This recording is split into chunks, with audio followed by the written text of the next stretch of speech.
Hello বন্ধুরা, beauty রান্নাঘরে সবাইকে স্বাগত। তো আজকে আমি রেসিপিটা শেয়ার করতে যাই টেস্টি এবং সুস্বাদু নরম তুলতুলে আটার রুটি খেতে চাই। আমাদের ফ্যামিলির পরিমাণ মতো আমি আটা নিয়ে নিয়েছি। পরিমাণ মতো নুন দিয়ে দিলাম আর ঠান্ডা দুধ দিয়ে এটা মাখিয়ে নিব।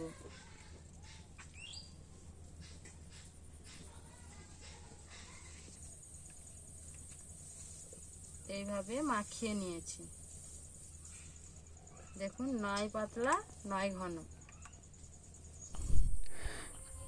উনুন জ্বালিয়ে তাওয়া বসিয়ে নিয়েছি। তাওয়ায় তেল অল্প তেল দিতে হবে। তাওয়াতে অল্পতে তেল ঘষে আটা মাখানোটা দিয়ে দিয়েছি। যখন আটা দিব তখন অল্প যেরকম আঁচ থাকে, কারণ আমি প্রথমে বুঝতে পারিনি, সেই জন্য আমার পুরোটা ফুলেনি, কিছুটা ফুলেছে আর কিছুটা ফুলেনি।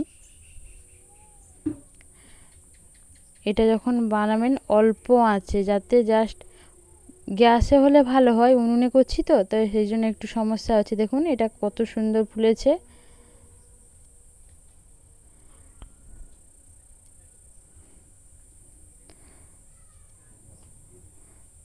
আমি তো প্রথমটায় ভয় পেয়ে গেছিলাম, বুঝতে পারিনি যে সমস্যাটা কি হচ্ছে, তারপরে ধীরে ধীরে ঠিক হয়ে গেল। দেখুন কত সুন্দর ফুলছে। এইভাবে সবকটা বানিয়ে নিব।